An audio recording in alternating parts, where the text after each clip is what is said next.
Imagine building the most powerful weapon in history, the largest ship ever constructed, with 9 cannons capable of launching projectiles weighing 1.5 tons at a distance of 42 kilometers.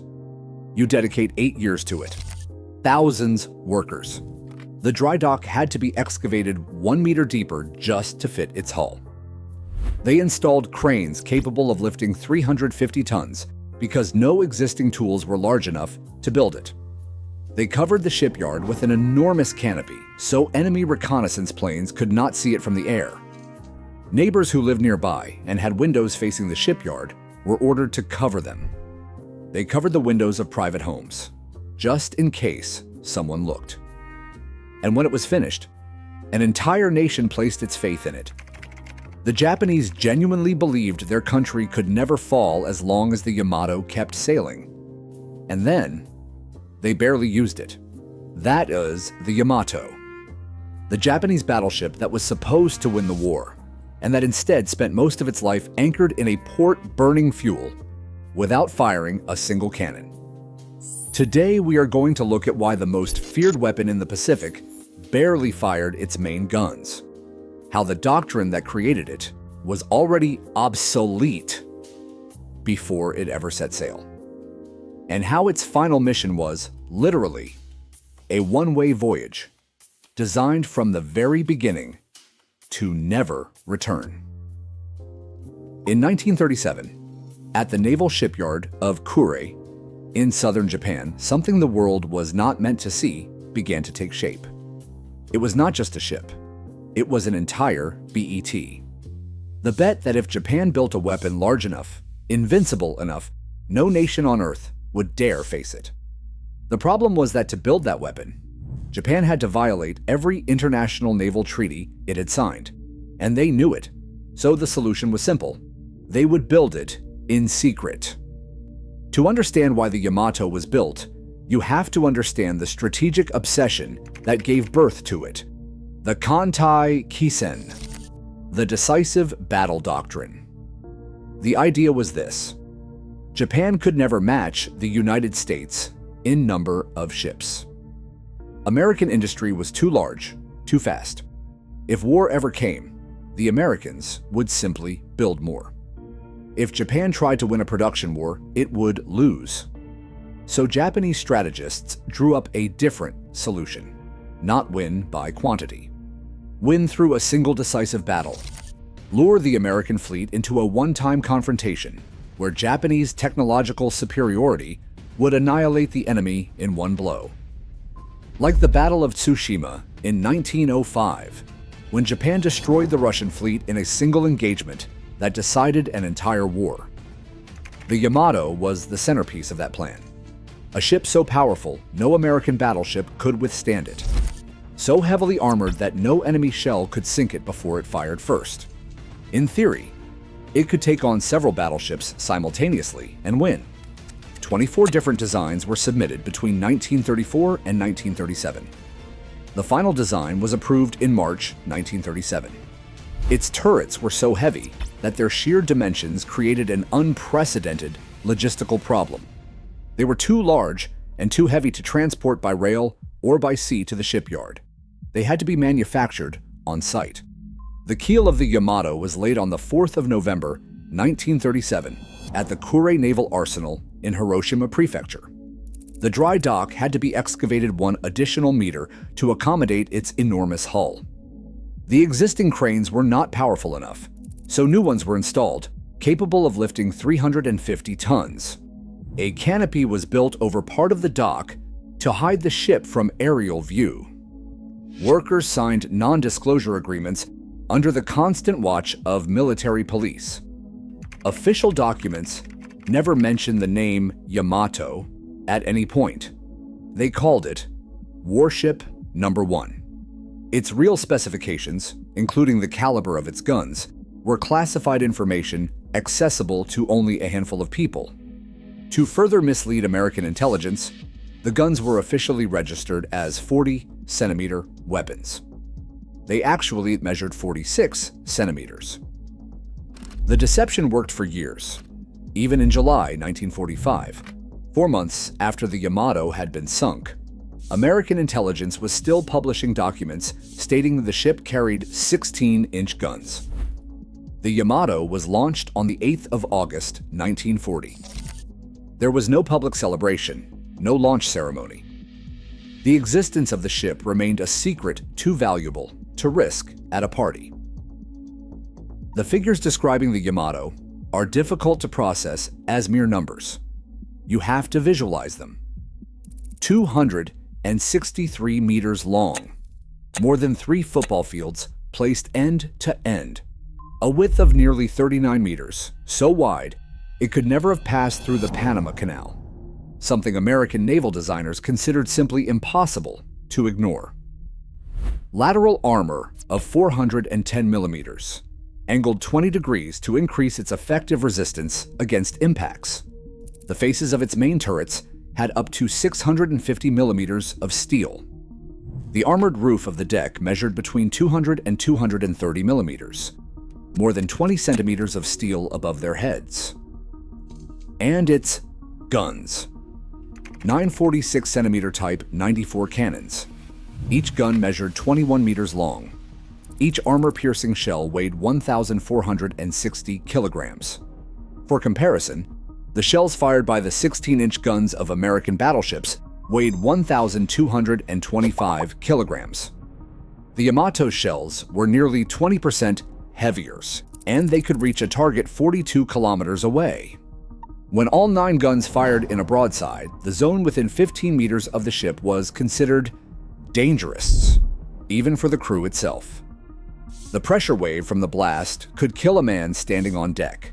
Its 4 steam turbines generated 150,000 horsepower, enough to drive this 72,000-ton mass at 27 knots, nearly 50 kilometers per hour. For a ship of its size, that was extraordinary.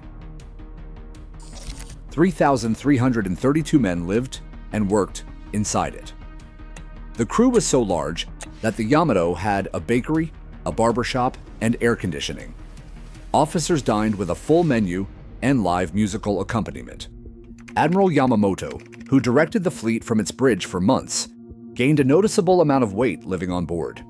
His sailors called it, with a mix of pride and sarcasm, the Hotel Yamato. On the 16th of December 1941, 9 days after the attack on Pearl Harbor, the Yamato was officially commissioned, in a more austere ceremony than usual. No press, no public celebrations. The secret was maintained until the very end. Japan had just launched its ultimate weapon upon the world, the largest and most powerful ship ever built. But there was a problem no one wanted to admit out loud. The attack on Pearl Harbor, which Yamamoto himself had planned and executed using aircraft carriers and naval aviation, had demonstrated exactly the opposite of everything the Yamato represented. The most dangerous ships in the world were no longer the ones that fired the largest shells. They were the ones that launched aircraft from their decks.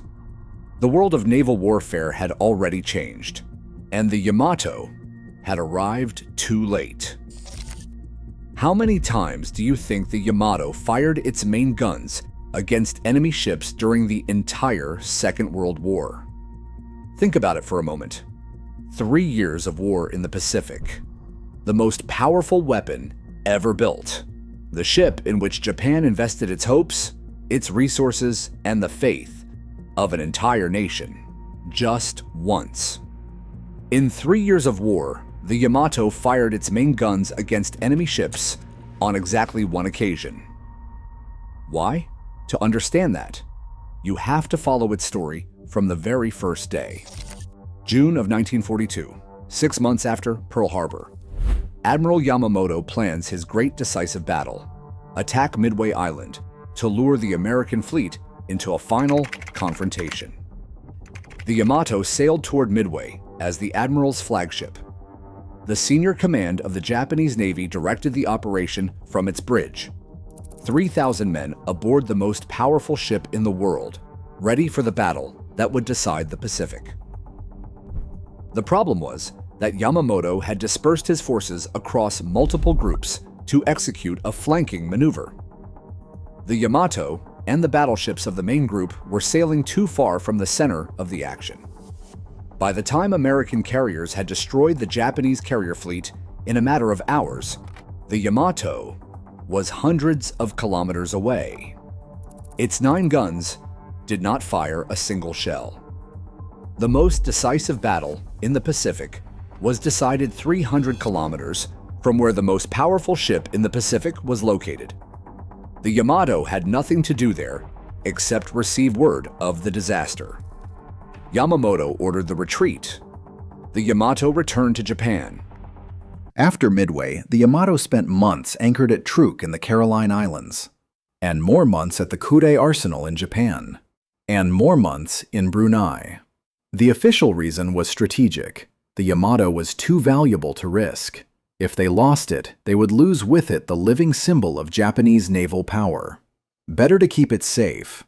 The real reason was more prosaic: fuel. The Yamato consumed astronomical quantities of oil. In a war where Japan was beginning to suffer a growing fuel crisis, moving the Yamato without a concrete tactical reason was a luxury the nation could not afford. Every time the Yamato's engines started, thousands of tons of oil disappeared. Throughout the entire Guadalcanal campaign, while American Marines and Japanese soldiers were dying in the jungle just kilometers away, while the Japanese Navy was losing destroyers and cruisers in life-or-death night battles, the Yamato sat anchored at Truk. It spent an entire year virtually motionless. The crew lived in its luxury facilities. They ate well, they slept in air conditioning, and they waited for a decisive battle that never came. In December of 1943, an American submarine, the USS Skate, located the Yamato in transit and fired a torpedo at it. The impact flooded 3,000 tons of water into the interior of the ship. The Yamato had to go to dry dock for repairs. Ironically, one of the most heavily armored ships in history was damaged by a submarine before it had ever fired its main guns even once. October of 1944, the Great American Invasion of the Philippines. The Japanese launched their last great naval gamble. The Yamato sailed under Admiral Kurita as flagship of the center force. The plan was to pass through the San Bernardino Strait during the night, enter Leyte Gulf at dawn, and destroy the American transports supplying the landings. Without the transports, the invasion would collapse. But the day before, American planes found the Japanese fleet in the Sibuyan Sea. The Yamato took 4 bomb hits. It was not enough to sink it, but its sister ship, the Musashi, which had sailed alongside it from the beginning, was hit by 18 torpedoes and 40 bombs. The Musashi took hours to sink. Its crew clung to the deck as the ship tilted. Finally, it disappeared beneath the water. The Yamato pressed on. At dawn on the 25th of October, the center force emerged from the San Bernardino Strait and found before it Taffy 3. 6 small escort carriers, 3 destroyers, and 4 destroyer escorts.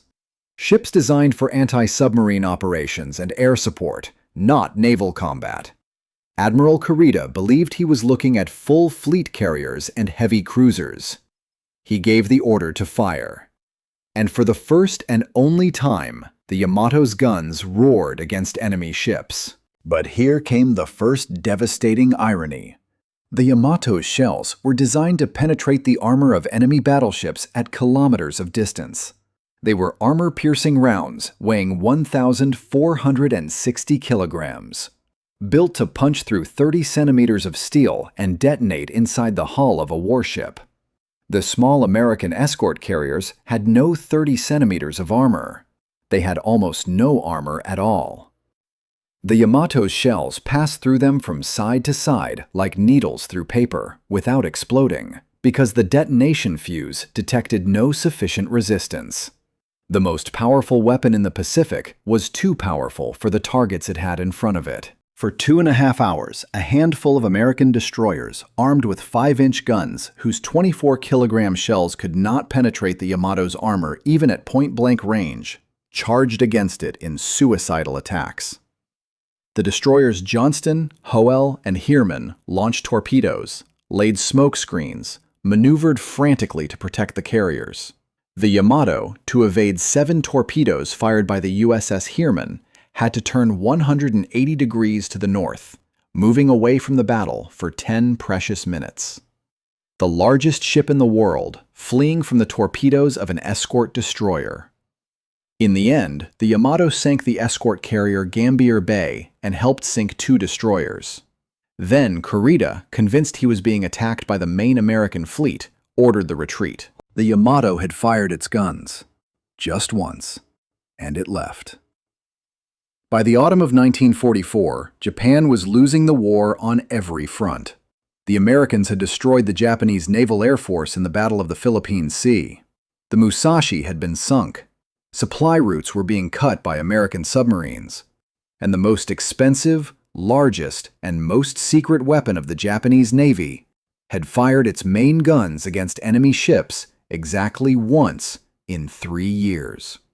Against escort carriers that were no match for it.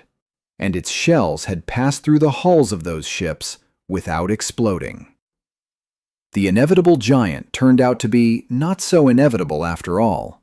What came next was different, because it was not a battle. It was a death sentence, and everyone on board knew it. April of 1945. The Allies had invaded Okinawa. The island was 340 miles from Japanese territory. If it fell, the Americans would have a launching base for the final invasion of Japan. Emperor Hirohito was briefed on the defense plans. He listened to the plans for kamikazes, for massive air attacks. And then he asked a question no one expected. What about the Navy? What is the Navy doing to defend Okinawa? Do we have no ships left? The admirals looked at each other. They had the Yamato. Operation Tengo was designed as a conscious sacrifice from the very first moment. No one tried to disguise it. Vice Admiral Ito himself, who would command the mission from the Yamato, formally objected when the plan was presented to him. He considered it a futile and wasteful loss of lives and resources. His objections were recorded and then ignored. The plan was as follows. The Yamato, the light cruiser Yahagi, and 8 destroyers would sail from Japan to Okinawa. Without air cover, without carrier escort. The goal was not to win. The goal was to reach Okinawa, beach the Yamato on the shore, and use its 9 guns as fixed land artillery until the Americans destroyed them. It was calculated that the Yamato would never reach Okinawa, but the effort the Americans would have to dedicate to sinking it would divert them from the simultaneous kamikaze attacks on the invasion fleet. The 3,332 men on board were, explicitly, a sacrifice to buy time. To underline that this was a one-way mission, the original order specified that the Yamato would be given only the fuel needed to reach Okinawa. One way only. No fuel to return. The fuel depot personnel at Tokuyama received that order and read it. Then, in silence, in secret, they disobeyed it. They filled the Yamato's tanks as much as they could. They gave every ship in the squadron as much fuel as it could carry. They knew it would not change the outcome, but they could not send those men out to sea with half-empty tanks. The 3,332 men on board were assembled on deck and informed of the exact nature of the mission. They were offered the opportunity to stay behind voluntarily. If anyone wanted to leave, they could. No one did. Not a single one. 80 sailors were ordered off the ship. The sick, recent arrivals without sufficient training, cadets who had been on board for only a few days. Among them, 67 cadets from the Etajima Naval Academy who had come aboard just 3 days earlier. They were ordered to leave. Some of them cried as they did. On the 6th of April, 1945, at dusk, the Yamato departed Tokuyama. The afternoon was cold. The sky was overcast. The Yahagi led the way, followed by the 8 destroyers. The Yamato closed the formation, immense, silent, lit by the last light of the day. American submarines detected them that same night. Within hours of departure, the Americans knew exactly where the Yamato was, at what speed it was sailing, and in which direction. At dawn on the 7th of April, the promised Japanese air escort appeared. 60 fighters. 6 planes to protect the largest ship in the world. By 10 in the morning, even those 6 planes had left. The Americans had intercepted Japanese communications and knew exactly that air cover would end at 10. They waited. At 12:37, the first planes arrived. There were not 6 of them. The carrier USS Yorktown, the Bennington, the Hornet, and 6 other carriers had launched their squadrons. In total, 386 planes.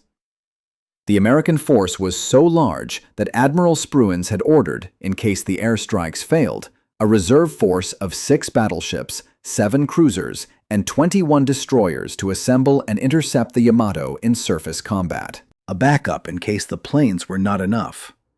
They were not needed. Dive bombers attacked from above. Torpedo planes came from every direction simultaneously, skimming the surface of the water.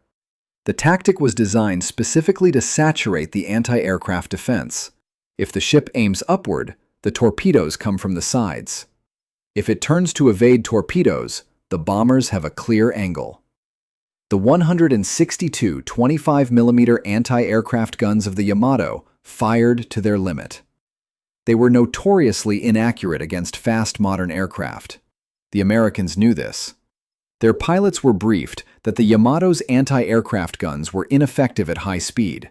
They flew in anyway. In desperation, the Yamato's gun crews loaded the 46cm main cannons with Sanshiki shells, the beehive rounds. Projectiles of nearly 3 tons programmed to explode 1,000 meters from the ship, releasing 900 incendiary tubes in a 20-degree cone intended to create a wall of fire that aircraft would have to fly through. Each shot damaged the guns themselves. American pilots described the spectacle as a fireworks display and kept flying. At 12:47, the first torpedo struck the port side. At 1 in the afternoon, the second attack began. Torpedoes from both sides, bombs from above. The Yamato began to list. Damage control teams counter-flooded the starboard compartments to compensate for the list. It worked temporarily, but every incoming torpedo tore new holes in the hull. Bombs destroyed the anti-aircraft turrets on deck. Gunners fell. Replacements did not arrive. At 1:40, the third attack. 4 more torpedoes on the port side. The damage control officer reported to Captain Aruga that all his damage control officers were dead, that they could no longer correct the list. The ship was becoming uncontrollable. The list reached 22 degrees. At that angle, the 46cm turrets could no longer rotate. The most powerful ship in the world was left without its main armament. At 2:02, with the ship listing and mortally wounded, Vice Admiral Ito gave 2 orders: cancel the mission and rescue as many survivors as possible. Captain Aruga received the order. He passed it on to his men. Then he went to the bridge. He tied himself to the compass with 3 ropes. He put on his steel helmet and his flak jacket. One by one, he ordered his sailors to jump into the water. He pushed them with his own hands to make sure they did. The last sailor remaining on the bridge before jumping gave him a biscuit, the last food he had. Captain Aruga stayed on the bridge, tied to the compass. At 2:20, the power failed. The anti-aircraft guns fell into the sea. The ship continued to roll. At 2:23, the Yamato capsized. Its 3 46cm turrets, each weighing more than 2,774 tons, broke free and fell to the bottom. As it rolled, it created a suction current that dragged down dozens of swimmers who had survived until that moment. When the list reached 120 degrees, one of the ammunition magazines detonated. The explosion was the largest non-nuclear detonation ever recorded at sea up to that point. A column of fire and smoke in the shape of a mushroom cloud rose 6,000 meters above the East China Sea. It was visible from Kagoshima, more than 200 kilometers away. In that coastal city, people came out into the streets to look, not knowing what had exploded. Of 3,332 men on board, 269 survived. The Americans lost 10 planes and 12 men. The battle lasted exactly 1 hour and 46 minutes. The Yamato never fulfilled its purpose. The Kantai-Kessen doctrine, the decisive battle that justified its existence, never happened. Naval wars of the 20th century were not won through a single epic battleship confrontation. They were won with aircraft carriers, submarines, logistics, and industrial production. The Americans built more aircraft carriers in a single year than Japan built in the entire war. The decisive battle the Yamato was waiting for never came because the war no longer worked that way.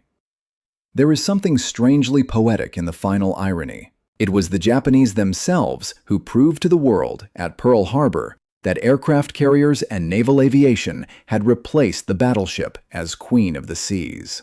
And then they built the greatest battleship in history, as if that lesson had not applied to them. The word Yamato was the ancient and poetic name for Japan, the name the Japanese used when they wanted to speak of their nation in a way that transcended politics and government, the very essence of what they were. So when the ship sank in the East China Sea on that 7th of April, 1945, many Japanese experienced it as something more than a military defeat. It was the end of an era, the end of a dream of power that had never been what it promised to be.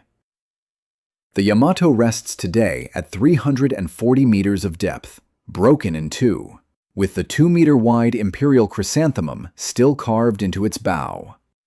They found it in 1985. They filmed it. The chrysanthemum is still there, intact, looking upward from the bottom of the ocean. The greatest battleship ever built. The one that fired its main guns against enemy ships just once. The one that never faced an American battleship. The one that was sunk by the very planes the Japanese invented using in naval warfare. The inevitable giant turned out to be a giant of another time.